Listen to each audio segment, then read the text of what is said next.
Olá, pessoal! Vamos falar agora, como foi anunciado para vocês na central de dúvidas, da parte de eletroquímica, da primeirinha parte, introdução aí, onde a gente vai entender uma pré-pilha. Na verdade, vai ser uma pré-pilha essa aula, né?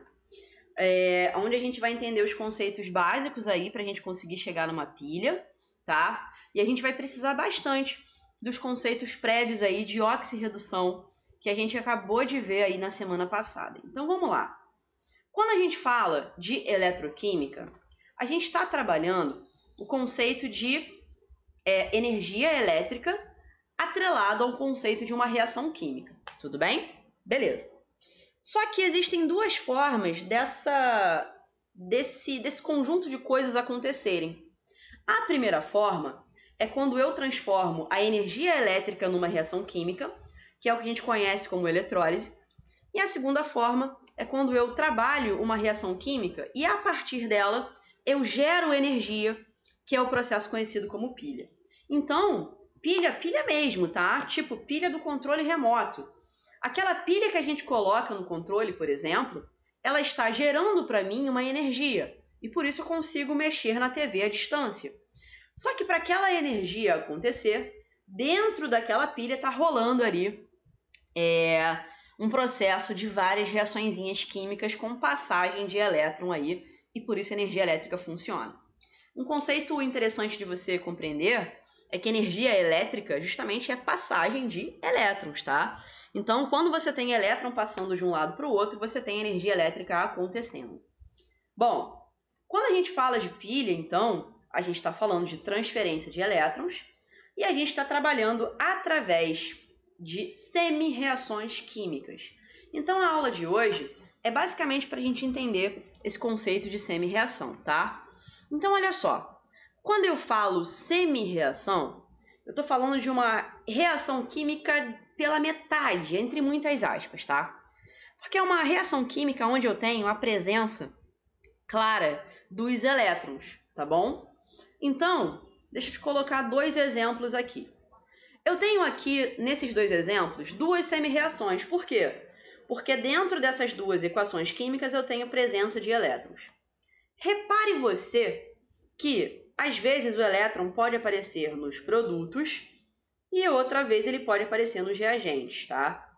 Essa alteração de posição dos elétrons gera pra gente uma alteração de classificação da semi-reação.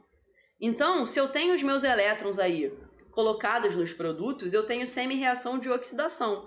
E aí lembra que a gente acabou de observar em oxirredução? Repara que a carga do zinco ela aumenta, então é oxidação. Então aqui eu tenho aumento do NOx, eu tenho elétrons nos produtos, eu tenho ele como agente redutor e eu tenho ele na pilha funcionando como nome de anodo, tá? Quando a gente entrar mais a fundo em pilha, a gente vai ver que as semi-reações de oxidação elas são chamadas de anodo. E eu tenho aí o polo negativo da pilha. Quando eu tenho os elétrons nos reagentes, aí eu já tenho uma semi-reação de redução, onde eu tenho a redução do NOx, os elétrons nos reagentes, ele funcionando como agente oxidante, o nome que ele recebe na pilha é de cátodo e ele é o polo positivo. Então esse caro aqui é uma paradinha para facilitar o teu acesso a essa memória, né? Então repara, consoante com consoante, vogal com vogal. O anodo sofre oxidação e o cátodo sofre redução. Agora, como é que uma pilha ela funciona de verdade? Eu preciso necessariamente, para uma pilha funcionar, ter uma semi-reação de oxidação e uma semi-reação de redução acontecendo ao mesmo tempo, como eu tenho aqui nesse exemplo. Repara que eu tenho o zinco oxidando e o cobre reduzindo. Então, semi-reação de oxidação e uma semi-reação de redução. Quando eu promovo o somatório das duas, e isso eu promovo cortando os elétrons, eu acho uma equação global com aquilo que sobra.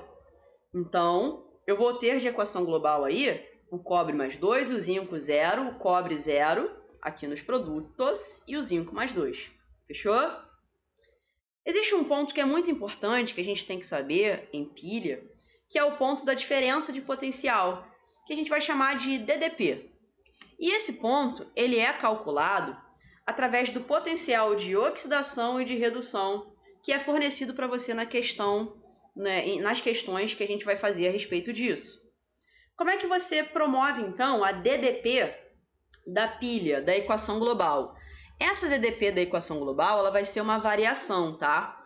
Então, para isso, eu preciso identificar aquele que possui menor potencial e invertê-lo.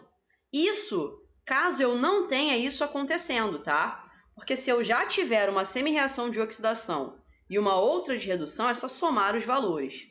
Agora, se eu não tiver, eu tenho que inverter o menor e depois fazer a soma.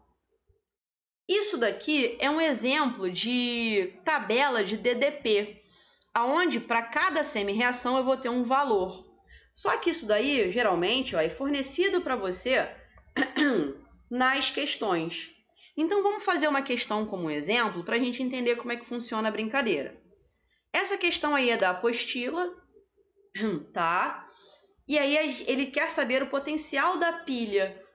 Para a gente saber a DDP da pilha, a gente precisa ter uma semi-reação de oxidação e outra de redução. Mas como que eu faço isso acontecer? A gente criou um método aqui, ó.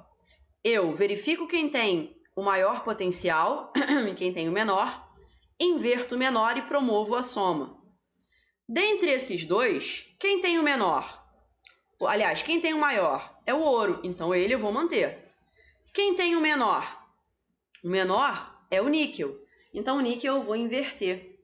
E repara que inverter, eu inverto também a equação, tá? Aqui tem um errinho, tá? Na apostila, é 3 ao invés de 2. Eu consertei aqui, coloquei o 3. Então, galera, eu inverto o menor e depois eu promovo a soma. Eu corto ali os elétrons e acho a minha DDP, somando esses dois que dá 1,75 volts. Pegou a ideia? Então eu quero que você treine isso com um exercício muito parecido da página 9, então a questão de número 2. Dá uma treinada, a forma de você fazer é igual a essa, separa suas dúvidas que na semana que vem a gente vai tirar todas elas na central, tá bom? Então até semana que vem e um beijo!